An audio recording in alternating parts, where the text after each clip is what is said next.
Bikin aneka jajanan di rumah si Mbak. Halo guys, assalamualaikum. Yuk temenin aku buat bikin jajan di rumah si Mbak. Seperti biasa, pagi-pagi aku sudah beres-beres. Ini lagi siap-siap buat makein jaket si bocil. Dan jangan lupa kita matikan TV-nya dulu ya, karena ini tadi cuma mati STB-nya doang guys. Jangan lupa setiap keluar rumah harus tutup pintu, harus dikunci ya. Tapi ini berhubung ada pak tukang di rumah, jadi pintunya nggak aku kunci. Rahma, kamu itu kenapa sih? Kok sering banget ke tempatnya si Mbak? Iya guys, jadi aku itu cuma 3 bersaudara. Pertama itu mbak aku, kedua terus kakak, abis itu aku yang terakhir. Cuman kakak aku itu merantau, nggak ada di sini. Jadi kalau misalnya aku bosen di rumah, ya udah main dah ke rumah mbakku. Cuman hari ini emang acaranya nggak cuma main-main aja guys. Jadi mbakku itu ada acara arisan di rumah. Jadi aku mau bantu-bantu bikin jajan di sana. Nah, ini udah hampir sampai.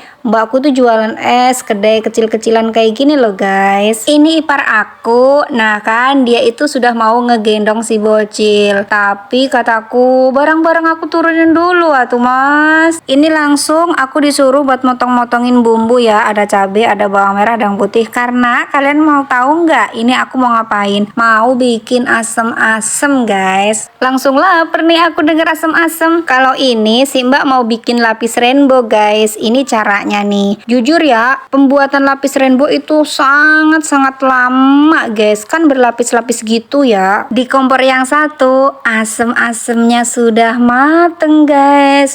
Baunya langsung keroncongan perut aku. Gimana kalau sekarang kita makan aja guys?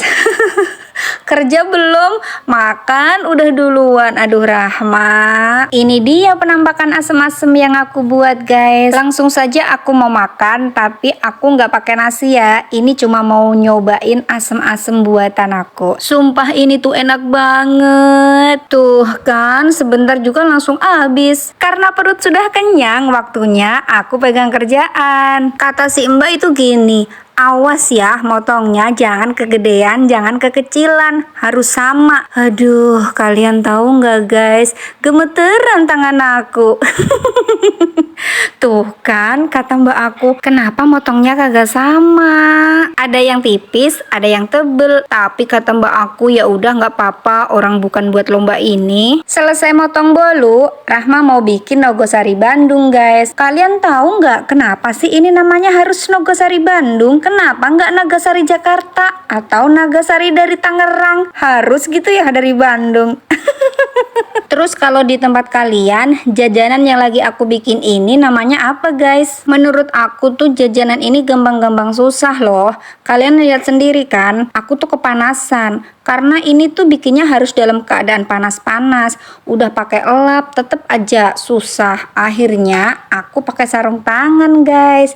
Nah ini aku baru nyaman bikinnya. Aduh si Rahma manja bener. Bukannya manja ya guys ya. Ini kan bukan pekerjaan aku setiap hari. Dan aku itu nggak pernah bikin kayak ginian. Beda lagi kalau si Mbak udah biasa. Karena dia kan udah biasa jual. Nah ini dia hasil buntelan Rahma guys. Gimana? Cakep nggak? Emang hasilnya nggak sama sih guys. Ada yang besar, ada yang kecil. Tapi nggak apa-apa lah. Dan ini lapis yang tadi dikukus sama mbak aku guys. Udah mateng, udah bisa dikeluarin dari loyang. Karena kalau lapisnya masih panas gak bakalan bisa dikeluarin dari loyang. Ini sudah diiris-iris. Nanti lanjut buat aku bungkusin. Ini dia semua jajanan yang tadi dibikin sama mbak aku guys. Terus kamu ngapain Rahma? Ya aku mah bantu-bantu doang guys. Ada sosis Solo, ada lapis rainbow, bolu gulung, sama Nogosari Bandung. Karena semua jajannya sudah mateng, jadi waktunya aku buat bungkus-bungkusin, ditaruh dalam plastik guys. Makasih buat kalian yang sudah nonton video aku. Semoga kalian sehat selalu. Sampai jumpa di video berikutnya. Bye bye. Assalamualaikum.